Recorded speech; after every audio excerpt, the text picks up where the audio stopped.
Every other advanced democracy has universal health care.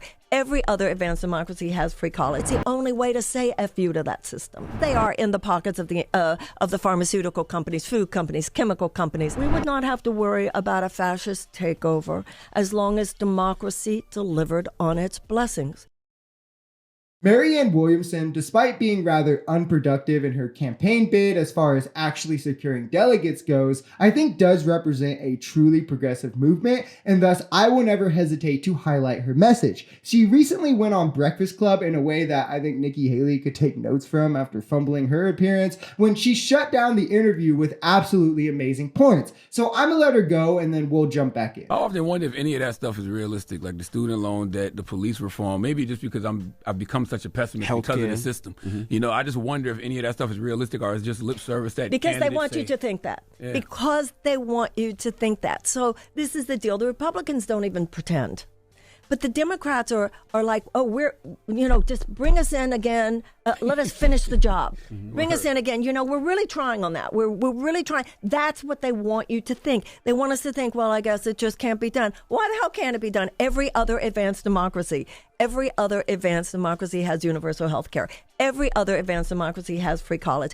Every other advanced democracy has free child care, paid family leave, guaranteed sick pay, and guaranteed living wage. The reason it can't be done is because they are in the pockets of the insurance companies, because they are in the pockets of the pharmaceutical companies, food companies, chemical companies, big oil, and defense contractors. This is spot on. The reason that nothing ever changes always comes back to money and politics. The donors on both sides are big oil, pharmaceutical companies. It's these faceless billionaires who profit off the things that cause those beneath them financial strain. And it's this exact foot on the neck type of power that owners have to have over workers for capitalism to function at the degree that it is. And the only way to get workers to agree to this sort of a deal is to leverage survival with the need to work. So for Republicans, they can just be mask off and claim, man, this is the way we save money. That's what our platform is about. But Democrats have to be more nuanced about it because they're supposed to care. They're trying to find ways to alleviate some of the strain without losing their donors, because that's a huge loss to the Republicans. So they can never completely remove the strain. Remember that, because the strain is what causes the profit. But the most important thing to remember, and what Marianne is exactly right about, is that neither side will. Neither side really wants to do this. And this is exactly why we need more true progressives and true lefties in office. They've numbed us. And they've numbed like, well, I guess I can't. I guess we can't do it. We're like acquiescing to that. Meanwhile, that's the way you get the fascists. Because people, what Franklin Roosevelt said is, we would not have to worry about a fascist takeover as long as democracy delivered on its blessings. Democracy is not delivered on its blessings. You have 100 million people who don't vote. I think for many people, it's the only way to say F you to that system. It's a dysfunctional, but I think an understandable reaction to a system that is doing nothing for them and that they know no matter who they elect, their visceral experience is that I'm still at the effect of an unfair economic system, which is policy after policy, making it easier for those who already have money to make more money and more difficult for everybody else to even survive. God, I just love Marianne. Every time she talks, it's just my beliefs put into words. And look, the way to combat this is to take part. Politics is not a spectator sport. Those of us who want change need to go in and vote for candidates who will make change. And a lot of it starts locally. Your city council, your school board, your mayor. Get our towns and our cities trending progressive, and the states will copy the successes they see. Then it's about actually involving yourself and doing the research, because the easiest candidates to find will always be the ones with the most money behind them. And the ones with the most money behind them are the most corrupt and come with the most problems.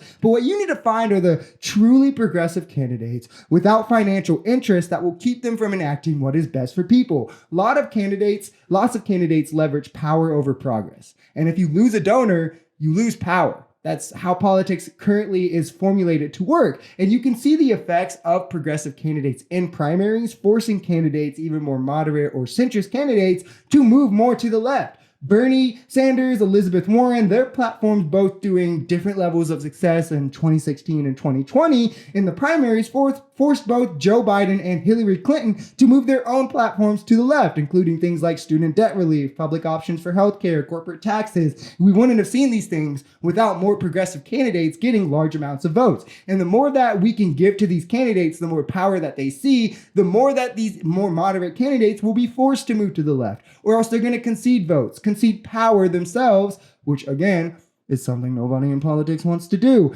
I too do understand the reaction of turning away from the system that's wronged you, but it's wholly the wrong response. Change isn't something that's going to find you, especially not on a mass level. It's something that those who want it are going to have to seek and fight for, and it's not going to be easy to enact. And that's why I try to implore every progressive, every left-minded person I know to take part in elections, local and federal. Vote, vote, vote for the most progressive candidates that are not influenced by money at every level. Canvass for them if you have the time. Spread the word to your friends and your family. Have the conversations, the tough conversations, even with people who don't agree with you. What we're seeing right now is the first embers of a baby fire of a progressive movement in America. One that will only grow if we want it to. Want it to meaning not just saying it, actually doing things to make it happen. If you're tired of candidates like Joe Biden, the right decision was to primary him with a progressive candidate. It's not to just not vote, because what not voting does is relegates him to being our best choice come November, because he's a better choice than Donald Trump. And it's going to be one of those two. So not primarying him, not taking part in the system to remove him is the wrong choice if you'd want someone other than Joe Biden, because guess what? He's still going to be the nomination. It's that simple. So if you're tired of the same old, get up and start being part of what changes it instead of just being the part that complains about it, because you're just part of the problem at that point. Who are you better than? If you enjoyed this video, we're Social Society. We're a commentary channel influenced by society, economy, and politics. We are pretty left-leaning on this channel, but we're open to our right-wingers as well. The biggest thing here is having conversations that get everyone to the bottom of the truth. If that sounds like something that could interest you, consider smashing that subscribe button, leaving us a like, or even commenting on this video. We even have memberships available as low as $3 if you'd like to support, because the only way we become a society is together.